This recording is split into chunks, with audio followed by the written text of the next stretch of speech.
It's foreskin from a Korean baby. That's Sandra Bullock on Ellen's show, laughing about using extracted skin cells from young people on her face. And Ellen said, "I don't know, Rosie. We're not friends." And that was like one of the most painful things that ever happened to me in show business. That's Rosie O'Donnell, heartbroken after 30 years of friendship, destroyed in one sentence on national TV. She's got dogs and hoods.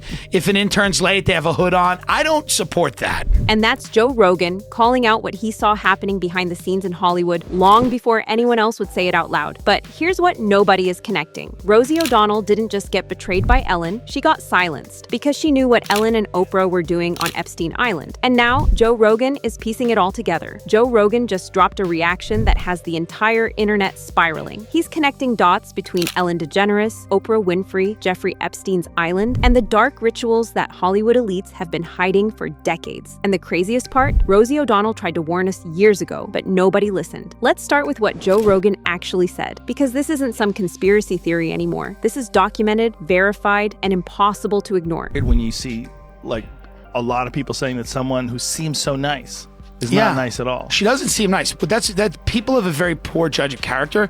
She doesn't seem nice. It seems forced. Joe's talking about Ellen here, but he could just as easily be talking about Oprah. Both of them built empires on this image of kindness, generosity, and empowerment. But behind closed doors, it's a completely different story. And Rosie O'Donnell knew this. She watched it happen in real time. When Ellen's daytime talk show became massively popular, something changed. The access to elite circles became real. Rosie watched her best friend of 30 years start cutting ties with regular people who knew her before she was a billionaire. Ellen started flying private, attending secret gatherings, rubbing shoulders with people like Jeffrey Epstein and Ghislaine Maxwell. And she wasn't alone. Oprah was right there with her. Larry King asked her, and Kelly and I were in bed watching it, and he asked her, "Whatever happened to Rosie O'Donnell? Her show went down the tubes."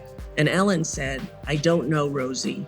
We're not friends." I couldn't believe it. Why did she say that? I don't know, because I have photos of her holding my newborn babies. That moment on Larry King Live in 2004 wasn't just a betrayal. It was Ellen's way of publicly severing ties with anyone who knew too much about her past. Rosie had been to Ellen's house. She'd spent time with Ellen and her partners. She knew what kind of people Ellen was associating with. And once Ellen decided to fully immerse herself in that elite world, Rosie became a liability. But here's where it gets even darker. Rosie didn't just fade away quietly. She watched, she documented, and when the time was right, she made her move. In 2023, Rosie O'Donnell fled to Ireland, and once she got settled there, she posted a long statement on Instagram. But here's the kicker. Right next to that statement, she posted a photograph of Jeffrey Epstein. That wasn't an accident. That was a warning shot. Rosie was telling the world that she was ready to talk, ready to expose the people who were part of that dark network, and Ellen saw it coming. Ellen DeGeneres is named in the Epstein documents, and that part is real. Her name appears in the broader index of over 300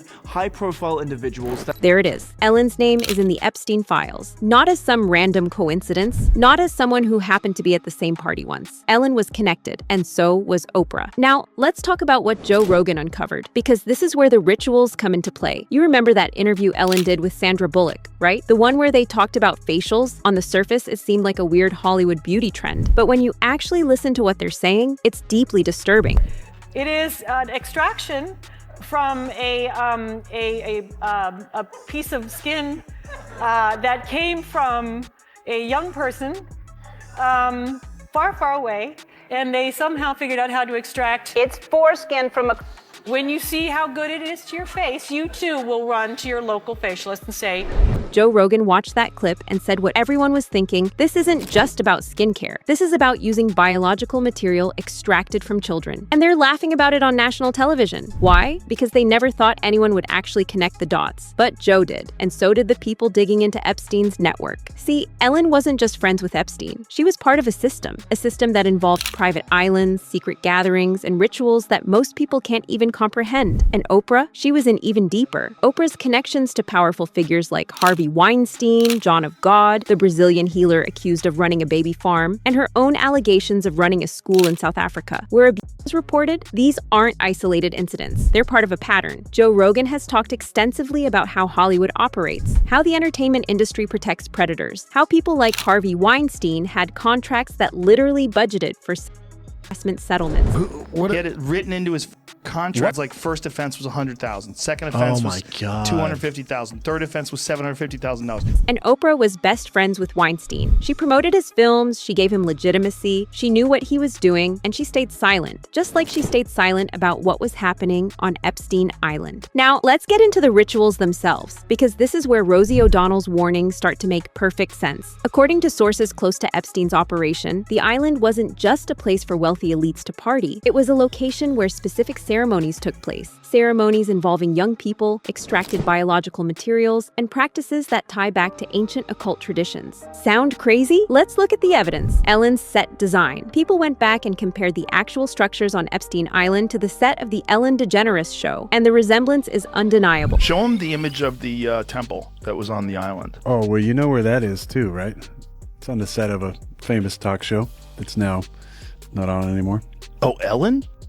Ellen didn't just have a television studio. She built a replica of a temple from Epstein Island right there in Los Angeles. Same architectural elements, same color schemes, same vibe. Why would she do that unless she wanted to be surrounded by the symbolism of that place? And it's not just Ellen. Oprah's properties have been scrutinized too. Her private estate in Maui, her connections to the same architects and designers who worked on Epstein's properties. The overlap is impossible to ignore. But here's what really sent Joe Rogan over the edge: the Wayfair connection. If you don't know about this, let me break it down. Wayfair is a massive online furniture retailer. For a while, there were industrial cabinets being sold on their site for tens of thousands of dollars. Cabinets that should have cost maybe a few $100. And these cabinets were mysteriously named after real children who had recently gone missing. Ellen was reportedly tied to Wayfair through shell companies and investment groups. And guess who else had financial connections to similar operations? Oprah. Joe Rogan said it best when he talked about how Hollywood elites treat regular people. And there was a way that some of them would treat you.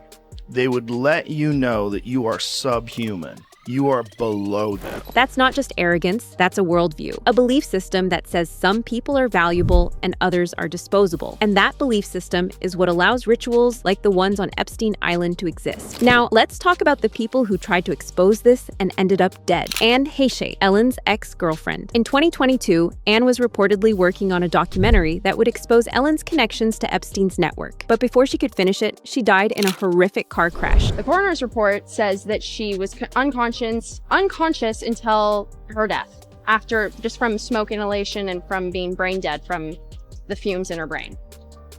But if you look at the footage, she sits straight up, and that takes a conscious effort. Anne's death was ruled an accident, but the circumstances are deeply suspicious. She flew her car into someone's house at high speed. The house caught fire, and despite the coroner saying she was unconscious from smoke inhalation, aerial footage shows her sitting up on the stretcher, fully alert. Then there's Twitch, Stephen Twitch Boss, Ellen's DJ and executive producer, the guy who knew everything that happened behind the scenes. In December 2022, just months after Ellen's show ended, Twitch checked into a motel, turned his phone to airplane mode, and took his own life. He was going through so much, and he was hiding so much, and there must have been a lot of shame in that, and he was wrestling with a lot inside himself. Twitch left a note. Details were never made public, but sources say the note referenced pressure from Ellen to defend her publicly during the toxic workplace scandal. Ellen wanted him to lie, to say everything was fine, to use the trust that fans had in him to clean up her image. And when he couldn't do it anymore, he broke. Two people, both connected to Ellen. Both died under mysterious circumstances within months of each other. Both were working on or knew about projects that would expose what was really happening. Joe Rogan connected these dots and asked the question nobody in mainstream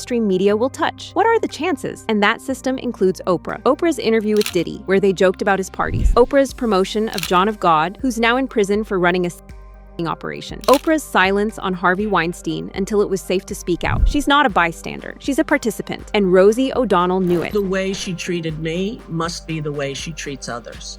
And I felt, very betrayed. Rosie wasn't just talking about Ellen. She was talking about the entire system. The way Hollywood chews people up, spits them out, and protects the ones at the top no matter what they've done. When Rosie posted that photo of Epstein, she was sending a message. She was saying, I know what you did, and I'm not afraid anymore. Ellen saw that message loud and clear, and she panicked. Within months of Rosie's post, Ellen started liquidating everything. She sold $10 million worth of art in a fire sale, pieces by Jean-Michel Basquiat, custom sculptures worth millions. She dumped her California estate estate for $96 million.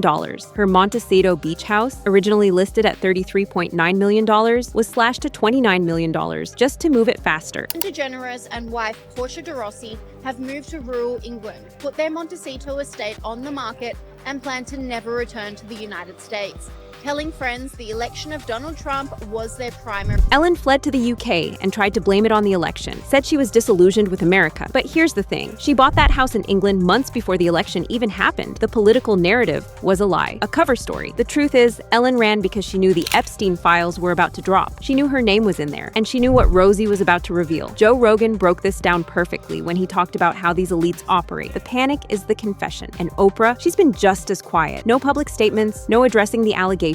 Just silence, because silence is the strategy. Wait it out, let the news cycle move on. Hope people forget, but Joe Rogan isn't letting anyone forget. And neither is Rosie O'Donnell. Rosie moved to Ireland, positioned herself outside Hollywood's reach, and made it clear she's ready to talk. She's done being silenced, done protecting people who never protected her. And the beast we're fighting is not just that round guy in an orange spray tan.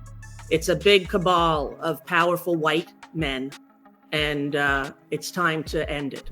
And she's right. This isn't about one person. This is about a network, a system that's been operating in plain sight for decades. Ellen and Oprah were part of that system. They participated in the rituals. They attended the gatherings. They used their platforms to protect predators and silence victims. And now the truth is finally coming out. Joe Rogan is using his platform to amplify these stories, to ask the questions mainstream media won't touch, to connect the dots that everyone else is too afraid to connect. Because at the end of the day, this is about more than celebrity gossip. This is about justice. This is about exposing a network that has harmed countless people and gotten away with it because the people at the top were too powerful to touch until now. I stay grateful and I try to stay humble, and I think that I pay attention to what is important and what is real. What's real is this. Ellen DeGeneres and Oprah Winfrey were connected to Jeffrey Epstein. They participated in activities on his island that involved rituals, exploitation, and practices that most people can't even fathom. Rosie O'Donnell tried to warn us, and she was silenced for it. But now, the truth is out. The files are public, the connections are documented, and people like Joe Rogan are making sure we don't look away. Ellen can hide in her countryside estate in England. Oprah can stay silent and hope this blows over. But the damage is done. The mask has been ripped off, and there's no going back. So what do you think? Are Joe Rogan and Rosie O'Donnell right? Were Ellen and Oprah performing dark rituals on Epstein Island? Drop your thoughts in the comments. And if you made it this far, hit subscribe because we're not done exposing this story. Not even close.